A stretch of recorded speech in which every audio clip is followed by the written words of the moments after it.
Hey everyone, ready for another deep dive. Today, we're taking a look at Kenya. Sounds good. We've got a whole stack of articles here, all from November 27th. Okay. And let me tell you, there's a lot to unpack. We've got politics and economics, a little bit of religion, some social issues. Wow, quite the mix. Yeah, even a bit of sports and entertainment sprinkled in. Nice. Always good to have some variety. Exactly. So let's jump right in. Okay. Okay, first up, President Ruto. Okay. He's been making, well, some bold moves, let's say. He moved the Kenya Innovation Agency Right. directly under his office, Interesting. and he's even hinting at a budget increase for them. A budget increase. I wonder what that means. It makes you think, considering the whole Adani JKIA deal and all those allegations about, Corruption. corruption and that whole lack of transparency thing. It seems like maybe Ruto is trying to shift the focus. Yeah, maybe present himself as, this forward-thinking leader. Right, exactly. Someone who's all about progress. Focused on the future. Yeah, different kind of economic growth. Exactly. Okay, but speaking of the economy, Yeah. over 5,900 Kenyans got jobs abroad through a government program. Wow, that's a huge number. 5,900. Yeah, it's a lot of people. Makes you wonder what kind of jobs we're talking about here. Right, like, are these skilled positions, something long-term? Good question. Or are we just talking about filling some temporary gaps in other countries, It really makes you think, what does this mean for Kenya's economy in the long run? Yeah, the impact could be huge. Yeah. And while some folks are finding work overseas, others here are, well, a little worried about Ruto's tax plans. Oh, right, yeah. There's been a lot of talk about loopholes. Exactly, and people are concerned. Yeah, I can see why. I mean, tax stuff is always a bit tricky. It is. And whenever there's talk of loopholes... People get nervous. Of course. Because it raises questions about fairness, doesn't it? Yeah. Like, are these loopholes going to end up benefiting, the wealthy? At the expense of everyone else. Yeah, exactly. And the articles, they don't really go into the specifics. Well, they don't. Which just adds to the suspicion. It does. Okay, well, speaking of suspicion, Uh-oh, what happened now? things got a little heated, let's say, between Senator Mungatana and some religious leaders. Really? What about... It was over this bill, a proposed bill to regulate religious organizations. Oh, wow, that sounds intense. Yeah, those regulations sparked some serious opposition. I can imagine religion is always a touchy subject. It is. So what was it about these regulations? Like, what got everyone so riled up? Well, imagine a world where your church, or any religious group really, has to register with the government Okay. and then prove that they have at least 25 members who all share the same faith. Huh. That's pretty specific. Yeah, and then on top of that, at least one leader has to have a degree in theology. A theology degree. That seems a little... I know, right? It kind of feels like overreach, doesn't it? Yeah, like the government stepping into matters of faith a bit too much. Exactly. And then there's talk of this 5 million shilling fine. Oh, wow. For groups that don't register. Yeah, So you can see why religious leaders were pushing back. I get it. It's all about that balance, right? Preventing harm, but also respecting religious freedom. Exactly. It's a tough one. Okay, so switching gears completely now. All right, what do we have? The Interior Ministry, they went and created 582 new administrative units. 582. What? Yeah. Sub-counties, divisions, the whole shebang. All to, supposedly, improve service delivery as the population grows. That's a lot of new units. I guess it could be a good thing, right? Bringing those services closer to the people. I guess so. But the real question is, how are they going to implement this? Right. Will these units have enough funding? Enough staff? Yeah. Or is this just going to create more bureaucracy? Yeah, only time will tell on that one. True enough. Okay, so now for some heavier topics. Okay. Kajiado County is dealing with, well, an alarming number of teenage pregnancies. Oh, that's awful. How many were we talking? Over 8,000 in the past 5 years. 8,000. Oh. That's heartbreaking. It is. It's a really complex issue. And while it's not just happening in Kajiado, Right. it really highlights just how important things like comprehensive sex education are. Absolutely. And access to reproductive health care. Yes, definitely. But the articles also mention poverty and cultural pressures. Of course, those are huge factors too. Poverty can force families to make really tough choices. Yeah. And sometimes that means sacrificing a girl's education. Right. And early marriage is, unfortunately, still a reality in some communities. It is. So tackling this issue, it requires more than just, medical solutions. It does. It's about empowering young women, giving them opportunities. Yeah, absolutely. Okay, and this next story, it's just tragic. The Kenya Medical Practitioners and Dentists Union. KMPDU? Yeah, the KMPDU. Yeah. They're urging intern doctors to stay home. Stay home. home. Why? Well, there was a suicide. Oh, no. Yeah, an intern doctor in Thika, and it's being linked to unpaid salaries. Unpaid salaries. For how long? Apparently, they haven't been paid in 4 months. 4 months. That's terrible. It is. And the KMPDU, they're calling for all doctors, public and private, Wow, all doctors. to meet this Saturday and issue a strike notice. A nationwide strike. That's a big deal. Yeah, and if it happens, it could have a ripple effect on the entire healthcare system. I can imagine hospitals and clinics struggling, people waiting for treatment. Exactly. It could be really bad. Yeah, it sounds like the government needs to step in, Yeah, now. yeah, sure. Okay, let's take a quick detour into the digital world. All right, sounds good. Get this, Kenyan hackers have been linked to a major international cybercrime operation. No way. Seriously. Yeah, and we're talking about a lot of money, 1 billion shillings stolen. $1 billion. That's insane. How did they even pull that off? It's crazy, right? Mhm. And it just shows how interconnected everything is these days. It does. Cybercrime, it's a global issue. It is. It's a reminder that no one is really immune in this digital age. That's for sure. Okay, so back to the real world for a moment. Sure. I want to hear more about those police officers being attacked with acid. Oh, yeah, that was in Nagara. In Gara, what were they doing there? They were investigating some stolen drugs. Stolen drugs. And they got attacked with acid. Yeah, it's a dangerous job, that's for sure. No kidding. That's scary. Makes you wonder about the whole drug trade in Kenya. Yeah, and the risks those officers face every day. Definitely. Okay, let's lighten the mood a bit. Okay, sure. What about that debate in Lamu? The one about the music festival. Oh, right. Yeah, so some of the elders there, they're divided over whether to include bongo flava music at the festival. Bongo Flava. Interesting. What are the arguments there? Well, some see it as a way to, bring in a younger crowd. Make it more modern? Exactly, and maybe even breathe new life into the festival. Right. But others are worried that it'll overshadow the traditional music and dance. I can see that. It's a tough one, right?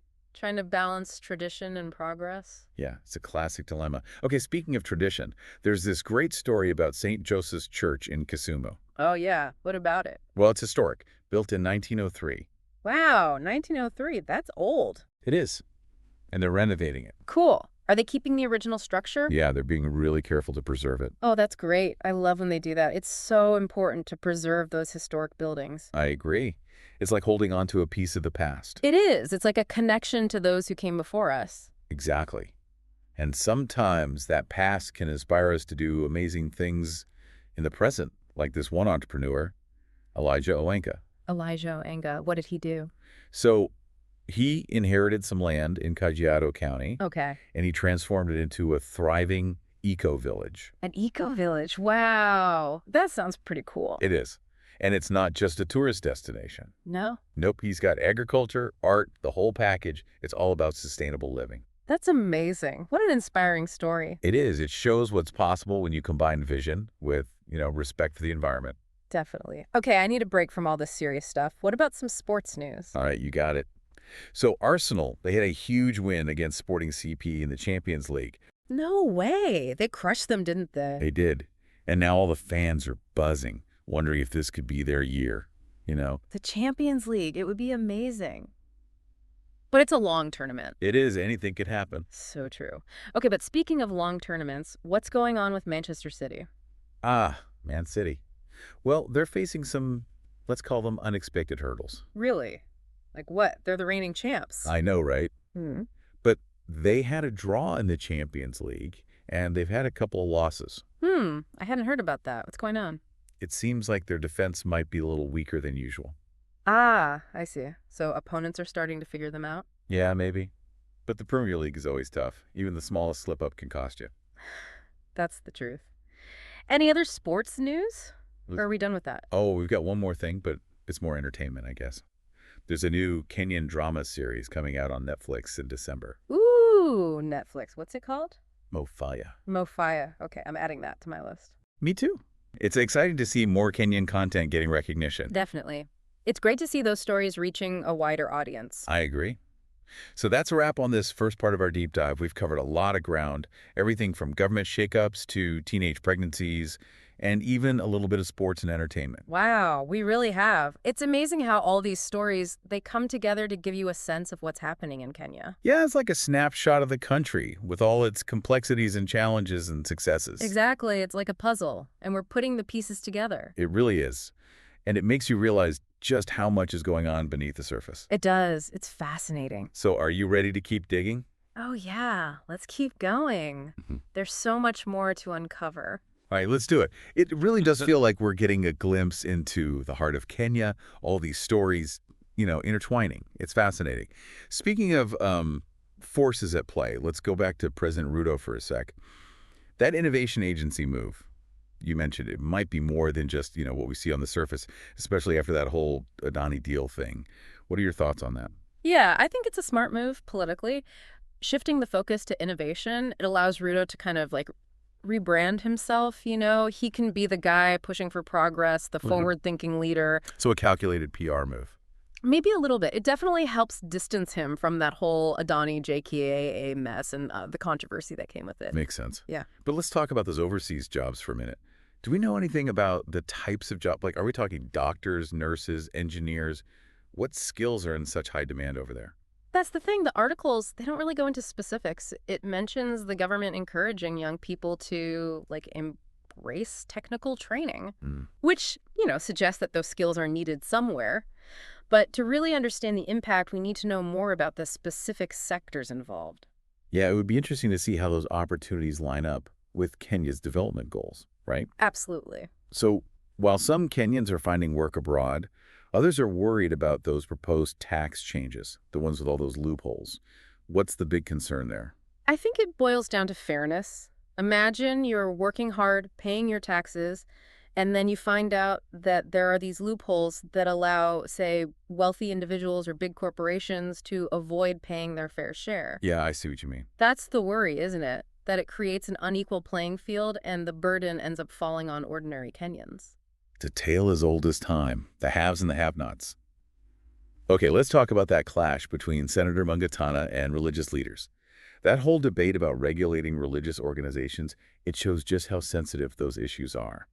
What was it about the regulations that caused such a strong backlash? It's the idea of the government interfering in religious matters. Imagine being told that your church, or any religious group, has to register with the government, meet certain requirements for membership, even having leaders with specific educational qualifications. Yeah, crosses a line, doesn't it? It raises a lot of questions about religious freedom and the role of the government in those matters. Okay, let's shift gears now to a really important issue, those alarming rates of teenage pregnancies in Kajiado County. It's heartbreaking to see those numbers, over 8,000 cases in just 5 years. It's a huge problem. And while Kajiado is in the spotlight now, it's really a reflection of a broader issue across Kenya. We're talking about poverty, cultural norms, lack of access to education and healthcare. It's a complex problem. It requires a multifaceted approach, definitely. Wow. We can't just address the symptoms, we have to look at the root causes. Absolutely. Now, speaking of a situation that needs immediate attention, the suicide of that intern doctor, the one in Thika, is just awful. And now the KMPDU is calling for a nationwide strike. What could happen if that goes ahead? It could be devastating.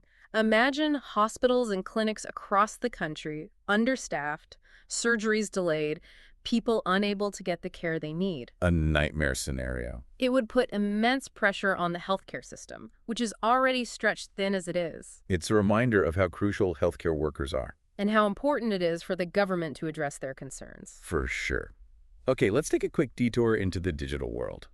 Remember those Kenyan hackers involved in that billion-shilling cybercrime operation? Oh yeah, that was wild. It just shows how vulnerable we are in this digital age. It's crazy to think about. 1 billion shillings. That takes some serious planning and organization. And it highlights the global nature of cybercrime. It's a whole new world of challenges for law enforcement. It really is. Okay, let's go back to that debate in Lamu for a minute. That whole thing about it, including Bongo Flava music in their cultural festival, it's interesting how something like music can spark such a heated discussion. Music is powerful. It's tied to our identity, our culture. That's true. I can see why some people would feel like incorporating Bongo Flava into a traditional festival would take away from its authenticity. But for others, it might be a way to keep those traditions alive, make them relevant for a new generation. It's all about finding that balance, isn't it? Exactly. Honoring the past while embracing the present. It's something a lot of cultural events are grappling with. That makes sense. You know, that story about the renovation of St. Joseph's Church in Kisumu, it's a great example of preserving history the right way. It is. Those old buildings, they hold so much history, so many stories. It's important to keep those connections to the past alive. It gives us a sense of continuity, of belonging. And sometimes the past can inspire us to create something amazing in the present, like what Elijah Oinga did with his eco-village. He's a true visionary. He took what others saw as barren land and turned it into something special. A place where people can connect with nature and live sustainably. And it's a reminder that we have the power to make a difference. Okay, let's wrap up with some sports. Arsenal fans are going crazy after that Champions League win. Do you think they have a real shot at the title this year? They're playing some fantastic football right now. They've got the talent, the strategy, everything seems to be clicking. But the Champions League is tough. It is. There are a lot of great teams out there. So we'll see what happens. It'll be exciting to watch, that's for sure. Speaking of exciting, Manchester City seems to be hitting a bit of a rough patch. Do you think those defensive issues could cost them the title? It's definitely a concern. The Premier League is so competitive, any weakness can be exploited. No room for error. Exactly. We'll have to see how they adapt. Okay, and finally, that new Kenyan series, Mofaya, coming to Netflix. I'm excited about that. Me too. It's great to see Kenyan stories and talent getting a global platform. It's a sign of how much the entertainment landscape is changing. And how powerful storytelling can be. It connects us all. It really does. Well, as we wrap up this second part of our deep dive, it's clear that Kenya is a nation full of contradictions and complexities. And possibilities. Yes, and possibilities. We've seen political maneuvering, social challenges, cultural debates, inspiring stories of innovation. It's been a lot to take in. It's fascinating to see how all these different threads weave together to create this intricate tapestry of Kenyan life. Yeah, it really is amazing how these stories all connect, revealing this bigger picture of Kenya, where it's headed. But before we get too philosophical, let's zoom back in on a couple of these topics. We were talking about President Ruto and that innovation agency move. You said it could be a way to kind of sidestep the Adani fallout. But could it also be a genuine push to boost Kenya's tech scene? I think it's definitely possible. I mean, putting the agency under his direct control, that could streamline things, attract more investment, create a more innovative environment overall. Right. But, actions speak louder than words, right? For sure. Yeah. We'll have to wait and see how this actually translates into support for those Kenyan entrepreneurs and innovators. Okay, so a wait-and-see approach on that one. But there's one situation that needs, well, immediate attention. Those intern doctors and that potential nationwide strike. If that happens, what kind of fallout are we looking at? Oh, it could be really bad. Think about it. Hospitals and clinics all across Kenya struggling to function.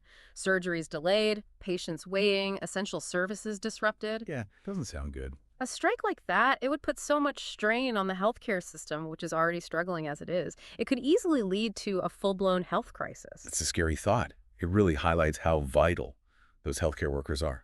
Okay, shifting gears again. We talked about that billion-shilling cybercrime operation with those Kenyan hackers involved.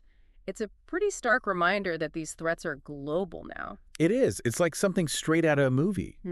These cyber criminals, they're operating across borders, using all these sophisticated methods to steal money, launder it. It's crazy. It is. And it shows just how difficult it is to keep up, for law enforcement. Absolutely. They're constantly trying to stay one step ahead, but it's a tough battle. It requires international cooperation, stronger cybersecurity measures, the whole 9 yards. Okay, let's move on to something a little less intense. Remember that debate in Lamu about the bongo flava music at the cultural festival? It's so interesting how music can spark such passionate discussions. Music is more than just entertainment, It's tied to our identity, our culture, our history. Right. So you can see why some folks might be hesitant to incorporate something like bongo flava into a traditional festival. They might see it as like diluting the cultural heritage, losing sight of the roots. Yeah, I get that. But then for others, it might be a way to keep those traditions alive, make them relevant for younger generations, keep them evolving. Yeah, it's that whole balance thing again, respecting the past, but also embracing the present. It's not easy. Speaking of respecting the past, that story about St. Joseph's Church in Kisumu, that renovation, it's such a great example of how to preserve history while still ensuring its relevance for the future. It's beautiful, isn't it? Imagine walking through those doors, feeling that weight of history, knowing that people have been gathering there for over a century. It connects us to something bigger than ourselves. It does. It reminds us that we're all part of this ongoing story. And sometimes, that past, it can inspire us to create something amazing in the present, just like Elijah Wanga did with his eco-village. He's a true inspiration. He took what was considered barren land and transformed it into something incredible. It's a reminder that we can create a better future, a more sustainable future, if we have the vision and the determination. Okay, let's wrap things up with a little bit of sports. Arsenal fans are on cloud nine after that Champions League win. I think they can go all the way. It's definitely possible. They're playing some amazing football right now. They've got the talent, the strategy, they're on fire. But, the Champions League, it's a marathon, not a sprint. They'll have to maintain that focus, stay healthy, and there's a lot of tough competition out there. Right, so only time will tell. But it would be a great story. Okay, and while Arsenal's riding high, it seems like Manchester City might be hitting a bit of turbulence. Do you think those defensive issues could be their downfall? Well, in the Premier League, you can't afford to have weaknesses. The competition is just too fierce. No room for error. Exactly. Any slip-up and your rivals will pounce. It'll be interesting to see how they respond to these challenges, whether they can adjust and regain that dominance. Okay, last but not least, we got to talk about that new Kenyan drama, Mofaya, coming to Netflix. That's pretty exciting news. I know. It's great to see more Kenyan stories and talent reaching a global audience. It's a testament to the power of storytelling. It can connect us all, regardless of where we come from. It really can. Well, that wraps up our deep dive into Kenya. We've covered so much today, everything from politics to economics, social issues, sports, even a little bit of entertainment. It's been quite a journey. It has. It really gives you a sense of the energy and dynamism of Kenya, all the complexities and the possibilities. It does. And it leaves me wanting to learn more. So to all our listeners out there, I encourage you to dive deeper into these stories, explore the nuances, the challenges, the triumphs. There's so much to discover. And until next time, keep exploring, keep learning, and keep diving deep.